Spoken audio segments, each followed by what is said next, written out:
What's going on, guys? Welcome back to the channel. So I had a minute. I want to talk a little bit about the blue truck here and why I decided to keep it as a parts truck as opposed to selling it.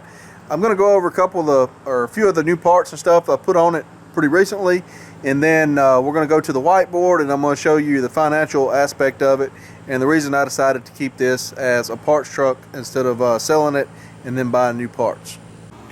So far, the things I've taken off here has been the radiator and the AC condenser, because I broke the AC condenser, the new AC condenser that I'd put in the white truck when I bought it, whenever I put the radiator in. So I wound up taking the AC condenser out of here too. So radiator, AC condenser has been removed from this truck. Before that, I got the airbags off the front because I had replaced the airbags on this truck probably a year and a half or so before I bought the white truck. So probably, well, it's been over 2 years now, maybe 2.5 years. And I think those things are pretty close to $200 a piece when I bought them at the Volvo place. But so I replaced them and I pulled the batteries off of this truck. And I was originally thinking about selling it, but I got thinking about all the new parts I put on this truck. And as I say, I'm gonna go over that a little bit more in a little bit. But this turbo here, I think I paid like $3,500 for this from the Cummins place. I put it on myself. The old one went out, the shaft in it broke, started leaking oil, the shaft in it broke, kind of all at once. I had a load on the truck, I had to get a turbo, I didn't have time to order one. A cheaper one off the internet, all that kind of stuff. Cummins had one in stock, I went and picked it up, and I think it was like $3,500. Anyway, that turbo's got a little over 300,000 miles on it. This alternator, it's got somewhere around the same amount of mileage. I replaced it. Generally those things are good 700,000, 800,000, 1,000,000 miles for those brushless style alternators. So I know that one's been replaced. The serpentine belt as well as the tensioner pulley, I think I paid a couple $100 for those like a year before I took this truck off the road. Also has a brand new fan clutch on it. I don't know if that fan clutch will fit on the other truck, if it's the same or whatnot. All the idler pulleys and everything have also been replaced on this truck. But I think I paid about $500 for that fan clutch right there as well. Those of you who've been watching my channel for a while know that I rebuilt this hood. I hit a deer back 2 or 3 years ago and broke the whole front of this hood out, and I wound up rebuilding it, refiberglassing it, rebuilding it, and so the hood is in fairly decent shape. It's not as good as a new one, but it's still, you know, some value there in the hood. And if I need a hood, there's a good hood. I don't have to go hunt one up. The air compressor on this truck I replaced several years ago as well. It's probably got 300 and something thousand on it, but I think I paid $1,200 to $1,400 at Cummins. I don't exactly remember. The injectors in this truck has been rebuilt, all 6 of them. All 6 injectors were rebuilt. I swapped the tires from my other truck. These are the tires that came on the white truck whenever I bought it. And I swapped them on here because I was thinking about selling this truck, and I just put new tires on it, new steer tires that I'd paid $1,000 something for, that had like, I don't know, 15,000, 20,000 miles on them, not sure. But they wasn't very old at all. So I wasn't going to sell this truck for the price point that this truck would bring, and you know, leave a brand new set of tires on it. That wouldn't make sense. As I say, took the batteries off. I put a brand new leveling valve on this that I paid like $300 from Volvo, I don't know, like a month before I took it off the road. The front drive tires are slick. These were old trailer tires that I just stuck on here to kind of finish wearing out and whatnot. This tire here is the one that's got the bolt in it that I already swapped, but there's 3 drive tires here. They're still got runnable tread. These also came off of the other truck, but you know, they'll work for a little bit of time. I got some mud flap brackets. I replaced these probably 3 or 4 years ago. That's probably, if you go buy that new, the set of brackets with the mud flaps, probably $200, close to it anyway, at least about 150. Got 2 rear ends there was no issues with. Got a whole set of aluminum wheels, those 10 aluminum wheels here. This fuel tank here was busted. I had to patch it but we got one fuel tank over there. If we had to have a fuel tank, we busted a fuel tank. We got another one. I replaced the cab airbags on this truck a couple years back, so they're not that old as well. I don't remember what those cost. I think they were maybe $100 for both of them. But there's a lot of new parts that I've put on this truck that I've just named off that you know, aren't that old at all. So we're going to go in the house and look over some of the numbers and everything and kind of see what we come up with. Alright guys, so I'm in here at the whiteboard. We're going to go over some of the numbers that I was talking about and the value of this truck, about what I could get selling it and whatnot, and all that good stuff. So if you've been watching the channel for several years, you probably remember about, I don't know, it's probably been 3 years ago, the transmission line come off of that truck. When I was out in Texas, I was loaded, I was headed to deliver a load, had an appointment and everything. It was like 3 a.m. in the morning, transmission line come off, and I didn't realize it right off till it went to flashing on the dash. The transmission was overheating, and so then I pulled over, and I had to keep driving a little ways to find a spot with a shoulder where I could pull over. And I got out of the truck, looked up on the truck, the transmission line's hanging on the ground, all the oil's dumped out of the transmission. I cut the truck off, and I had to let it cool down. I was stranded on the side of the road, and I had, I think, an antifreeze jug with me, and I had a pair of ice grips or something. I was able to get the engine oil plug loose and drain some of the oil out of the engine and put in that jug, and managed to get it poured into the transmission. I only got like a gallon in the transmission. It holds like 3, but that's how I was able to get the load delivered and make it back home. That transmission sustained some damage during that. It had a whine in it ever since. It ran about 20 to 30 degrees hotter ever since, and if you got running pretty fast in hot weather, it would start overheating. It would get, the temperature would get on up way more than it should. I changed the fluid in it several times, about anywhere from 25 to 50,000 miles after that. Every time I changed the fluid, I would get gear teeth out of it and metal shavings, and as I say, it had a whine in it, and it would get hung up in gear. I don't know if the getting hung up in gear was related to that. I think there was something going on with the slave cylinder on the air assist, or well, it's the air slave cylinder basically on that, because that truck don't have a clutch pedal. But anyway, there's something would happen there, and it would not go in gear. It would get hung up in gear. It wouldn't want to go to neutral. So I don't know if there's something going on there, or if it's binding up inside the transmission from that damage or what. But I had problems with that. Wouldn't do it very often. Sometimes it may do it 2 or 3 times in a week. Sometimes it didn't do it once in 2 months. Very sporadic when it would do it. And I figured out if you keep mashing the neutral button and try to go forward and reverse, keep rocking it and hitting the accelerator and try to rock the truck, and keep mashing the neutral button, you'd eventually get it to go back to neutral. I can't, you know, sell that truck outright to somebody and tell them it's a good truck. The truck is wore out. And knowing the transmission been run low on fluid, although I have had people sell me stuff like that, I wouldn't want to do that to somebody else. I'm not going to sell that truck to somebody and say, hey man, it's a great truck, never had any problems with it, you know, that kind of deal. Not that type of person. And so I would have to tell them, you know, hey, the transmission gets hung up in gear sometimes. It may not do it, but, you know, it does occasionally get hung up in gear. So I would have to disclose that, and that affects the value of the truck. And the truck having 1.5 million miles on it, also the engine has blow-by, it's worn out, it's time for a rebuild. The engine's not really worth rebuilding in that truck, because the value of the truck is just not there. And then the transmission issue also, that is a very rare automatic transmission. It's a ZF Freedom Line transmission, which they no longer use. It runs off of a 24-volt system. It's got a voltage doubler down there. It doubles the 12-volt American system to 24 volts to operate the ECM for the transmission. And all that stuff is very expensive. It's a very rare transmission for America now. I think they were pretty popular in Canada. You can probably still get some parts for them and stuff up there. But around here, it's not available. And so it doesn't make any sense to worry about fixing the motor. So I'd been looking for another truck. That's when I come across the one I got. So we're going to look at the pricing on a truck like that here on the board. An '04 model semi truck with 1.5 million miles on it.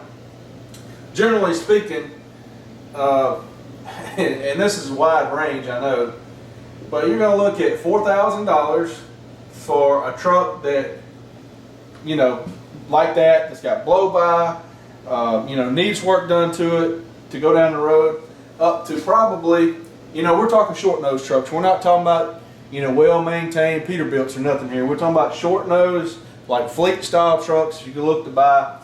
You look at about $4,000 to, on the high end, I would say $10,000. Okay, one more zero there. Yeah, I'll get it right in a minute.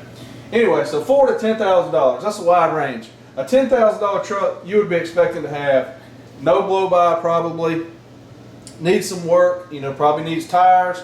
It's going to have slick tires on it. It's going to need some brakes. Going to need some odds and ends. Going to need you to put, you know, $4,000 or $5,000 into it to get it going down the road.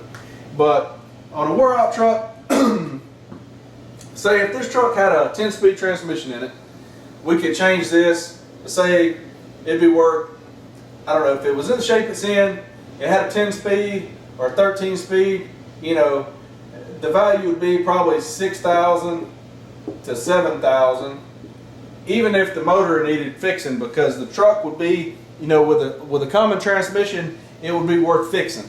And if somebody had a motor, had wrecked a truck, you know, they would pay this for a truck that's a whole lot cheaper than buying another truck and just take the motor, the good motor they had out of it, or rebuild the motor. It would make the truck, you could drop 20 grand in a rebuild if you paid this price for the truck and have a good truck with a rebuilt motor and everything you need.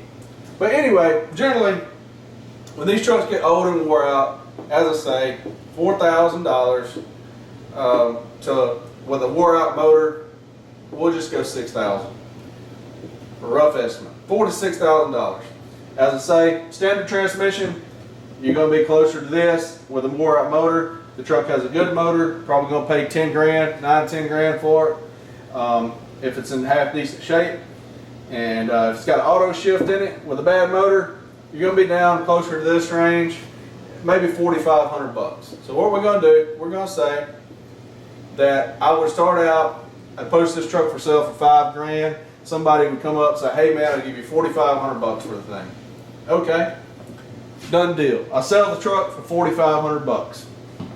All right, now I wrote this truck off as a tax write-off, the RS, the full value that I paid for it whenever I bought it, which I think was like $14,000 I paid for it, $14,000 or $15,000. Anyway, and then the truck had to have a lot of work. It needed a turbo and needed some other stuff. It needed some repairs, tires and whatnot. I wound up with over $20,000 in the truck right after I bought it. But anyway, just follow me here. $4,500 whenever you sell the truck. Now this $4,500 has to be reported as income to the IRS because I wrote the truck off as money that I did not make because I bought the truck, if you see what I'm saying. So tax rate is 30% roughly. So $4,500 times 30%, I don't know what that is off the top of my head, $1,400, something like that. So you come over here, let me get a calculator and see what that is. 4,500 times 30% is $1,350. So we're going to subtract 4,500 minus $1,350 is going to give us $3,150. This is what I would have left over after I paid the IRS the $1,350 because I reported the $4,500 truck sale as income because I initially wrote that truck off as income that I didn't make when I bought the truck. So the first thing I did was I pulled the batteries off the truck because they were sitting in the yard going dead and I needed some batteries for the white truck, so I pulled them off. We're going to say the batteries wasn't that old. I don't know how old they were, but within a year. We're just going to say that those batteries were worth $300. Okay? So we're going to subtract that. The next thing we pulled off the airbags. We're going to say they're worth $300 as well. They're used. It did help me out having them sitting there. It didn't take but a minute to get them off. The next thing we pulled out was the radiator. So let me put batteries. This was airbags. Anyway, I can't write on this board. Then we're going to say the radiator was worth $300 as well, because it's a used radiator. It's not a new radiator. And then I broke the AC condenser. That was my fault. You know, I got the old one hung up, that stupid coupler, the bolt was froze up in it. I couldn't get it off. I should have drove the truck up on blocks, got it up in the air so I could get up under it outside and work on it better. And, you know, could have prevented that from happening, but I didn't. So we're going to say the used AC condenser. I had put a new AC condenser in that truck several years ago. It's probably 4 years old. We're going to say it's worth $100. Even though I broke it or whatnot. So that's $1,000 worth of parts there, right? So that brings my cost of the truck down $2,150, right?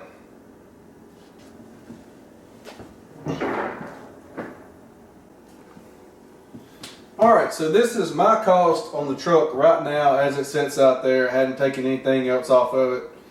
You know, this is what I would have in my bank account more if I had sold the truck.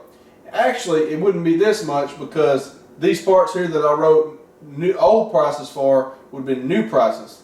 So if we do it that way, we would have to add $100 for these airbags, probably $100 for these batteries, $200 for the radiator, and probably another $100 for the AC condenser that I broke. So that's an extra $500. So we would subtract off $500 off of this, even more if you didn't count that those were used parts. If I sold the truck, I wouldn't have had any of this available, and I would have to pay new prices for that unless I went to the wrecking yard, which I'm not going to do. The only reason I'm taking it off of my truck as used parts, because I put those parts on there and I know when they were installed how many miles is on them. I'm not going to go to a wrecking yard and them sell me a radiator that's, you know, 15 years old or something. I don't know when it's installed, if the antifreeze was ever changed in it, or any of that stuff. I'm just not going to do that. But if it's my own truck, I know when the parts were installed and that sort of thing. So I'm willing to do that. So that will bring us down to the actual cost of the truck, if I bought those parts new, $1,650. That the difference for me to have that truck sitting there. As I stated, there's still a whole lot of parts on the truck that, you know, I can take off. The leveling valve, we said that was $300. And I'm sure at some point the one on my newer truck will go out. It's the same leveling valve. It was on there a month when I took the truck off the road. The turbo, the white truck has a brand new turbo on it. That's something I will probably never use.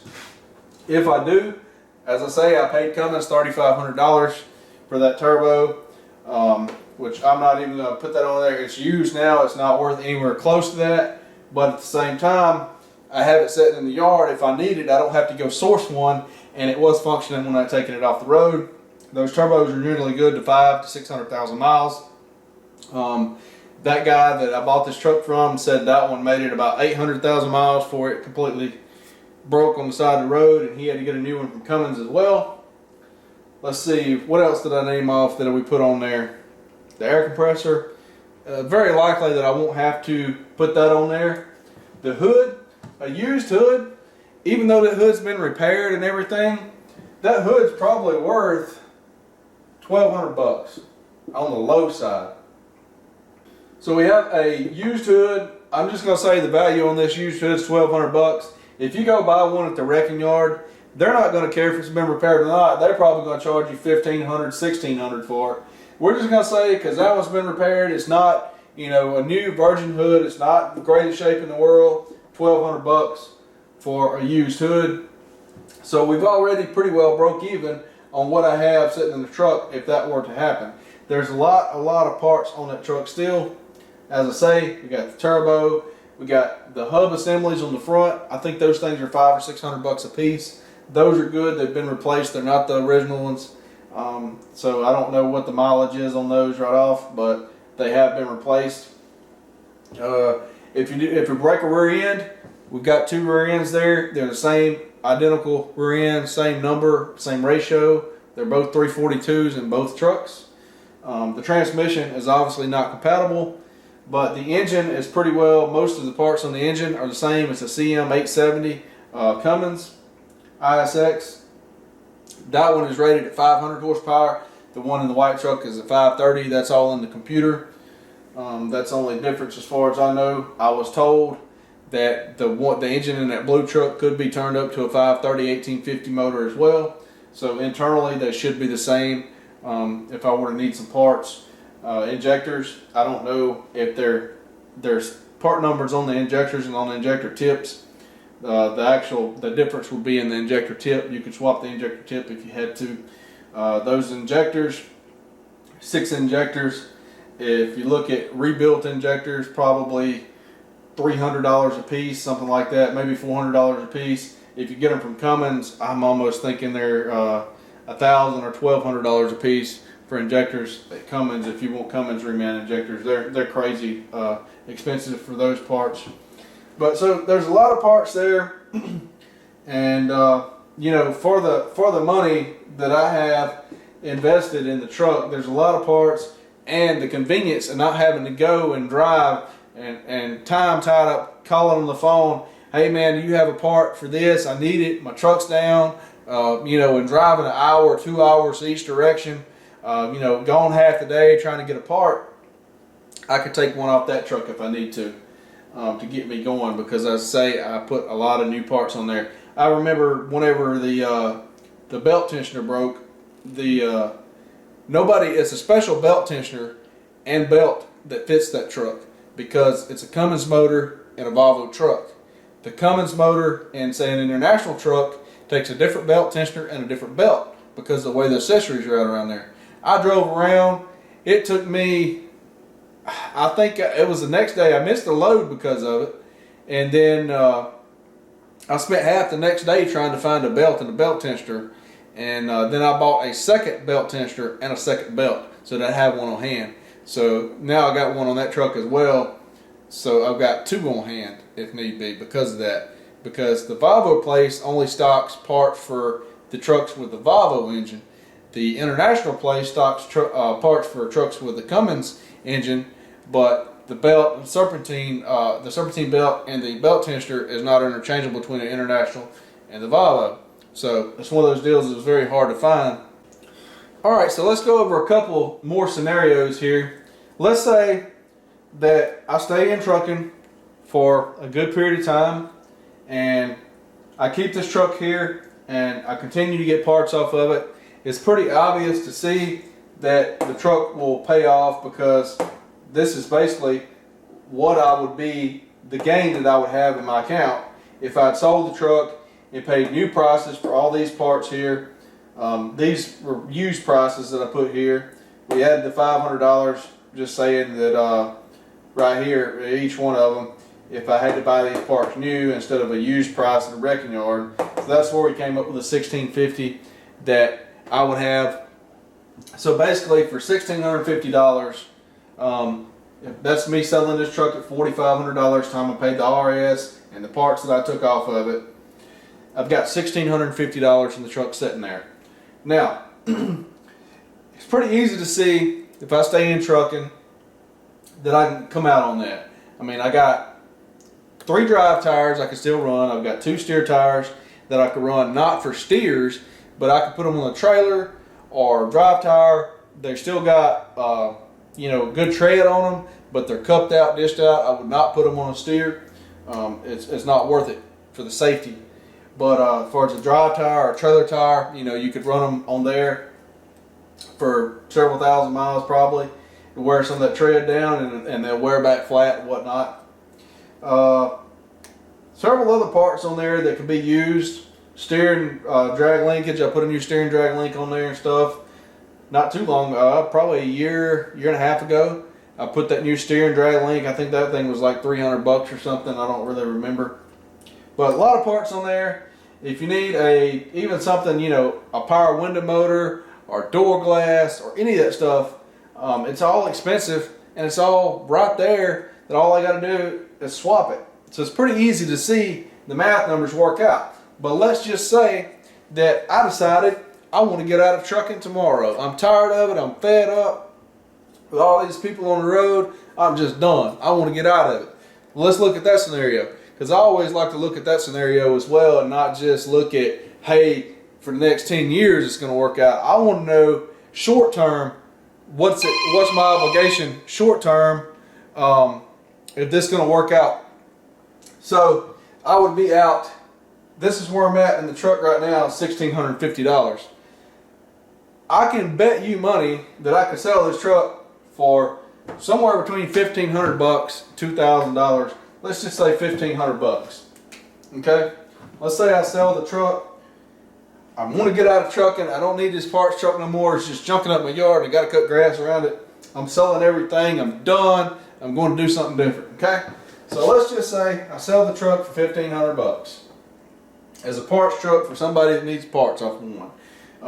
Obviously, they can make money on it, and anybody would buy it at that price because the engine as a core is worth more than that. I would have to pay the IRS 30% of this $1,500 as well, because I still have to report this as income, even though it's less amount.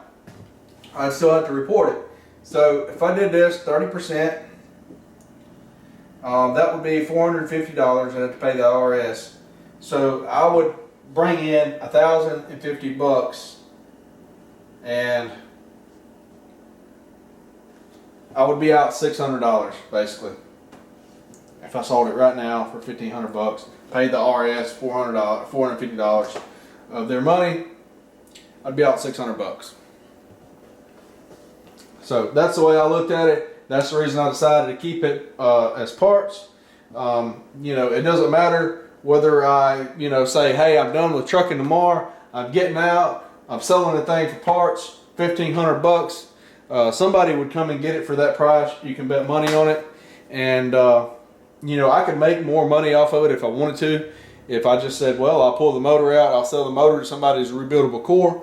I could sell the motor with all the accessories on it, because usually when you buy a motor like that as a rebuildable core, you're looking at $2,500 to $3,000, and it does not come with a turbo. It does not come with any accessories on the motor. So if you wanted a complete motor with turbo and everything, there's people that's paid $4,000 or more, $4,000 or $5,000 for a rebuildable engine complete with all the accessories and turbo and everything on it. But like I say, this is worst case scenario. If I got fed up tomorrow and said, I'm done, I want no more of this, I'm not taking nothing apart, I'm gonna list it for sale, somebody come get this junk out of my yard. Worst case scenario, I lose like $600 bucks. Every other scenario, it's money in my pocket versus me having to go chase parts. So I hope this makes sense. I had a couple people mention to me, me and a friend of mine was talking about it, you know, why I didn't just sell it and go out and buy the parts I need instead of having to mess with cutting grass around this thing and then, you know, having to take parts off and whatnot. Wouldn't it be easier just to sell it and then whenever I needed parts, go buy them? Well, this is the conclusion I came up to be, that if I told somebody, you know, was honest, which I would be, about selling the truck, you know, that truck probably bring $4,500 bucks, and you can do the math from there and figure out that it's makes more sense to keep it kind of for parts, and anything I should need I have available in stock, because the truck is really similar. It's not identical. It has the same engine and it's the same. It's a Volvo 780, but it's a different transmission and stuff. The rear ends are the same, engine is the same. So there's a lot of parts interchangeable, and it's 2-year models different, so that makes a little bit of difference. There is some differences in some of the stuff on the white truck that I have that's a little bit newer that looks like some improvements versus this one here. But other than that, you know, that's kind of what I'm going off of, and this is the financial side of it, that what went through my mind when I made the decision. If anybody's wondering, or if you thought about doing something similar, this is how I run the numbers, how it made sense to me, and what I decided to go with. So anyway, I'll wrap this video up, getting kind of long. Thanks for watching. See you guys in the next video.